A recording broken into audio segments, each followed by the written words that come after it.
Hello বন্ধুরা, আপনারা কেমন আছেন? আশা করছি আপনারা সকলেই ভালো আছেন। আমরা আজকে ডারমাডিউ অ্যালো ক্রিমের বেঙ্গলি রিভিশন করব। ডারমাডিউ অ্যালোভেরা যে ক্রিমটার ব্যবহার কি আছে, ব্যবহারের নিয়ম এবং এর সাইড এফেক্ট, চলুন ভিডিওটি শুরু করি।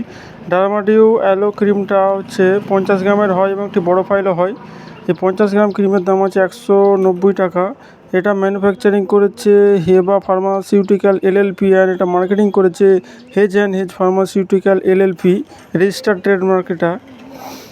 এবং এটার মধ্যে কম্পোজিশন বা উপাদান আছে aloe vera gel 10%, liquid light paraffin 7%, white soft paraffin 3%, in a moisturising cream base containing ডিমিথিকন and liquid purified লেনোলিন আছে। এবং আরও কিছু ইনগ্রিডিয়েন্ট এর মধ্যে আছে: purified water, অ্যানাইড্রাস লেনোনিল alcohol, stearic acid, sorbitol solution, propylene glycol, cetyl alcohol, ট্রাইথেনোলামাইন, ডাইমিথিকন fluoride, perfumes, methyl paraben and disodium ইজিটিএ, ethylene diamine tetraacetic acid, tetraacetate and propyl paraben.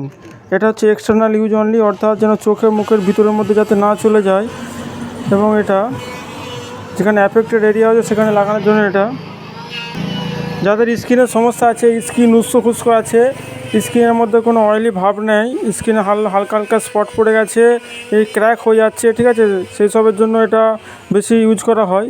এটা মাখার পরে রোদের মধ্যে বেরোনো চলবে না। ভালো রেজাল্টের জন্য সকালে একবার, রাত্রের দিকে একবার ভালো করে পরিষ্কার করে 2বার করে লাগালে খুব ভালো রেজাল্ট। যাদের এই ধরনের সমস্যাটা, তারা নির্দ্বিধায় এটা ব্যবহার করতে পারেন। এটাতে সেরকম কোনো সমস্যা বা সাইড এফেক্ট, পার্শ্বপ্রতিক্রিয়া এটার একদমই নেই। এটা যাদের এই ধরনের সমস্যা আছে, স্কিন উস্কো ফুস্কো, স্কিনে স্পট পড়ে যাচ্ছে, স্কিন হচ্ছে শীতকালেতে ড্রাই হয়ে যাচ্ছে, স্কিনে ইচিং অ্যালার্জিক ভাব আছে স্কিনের মধ্যে, সেই সব ক্ষেত্রে এটাতে খুব ভালো এটাতে রেজাল্ট হয়। এটা দেখতে এরকম গেটআপের মধ্যে খুব ভালো এটাতে রেজাল্ট। এটা আপনারা ব্যবহার করতে পারেন।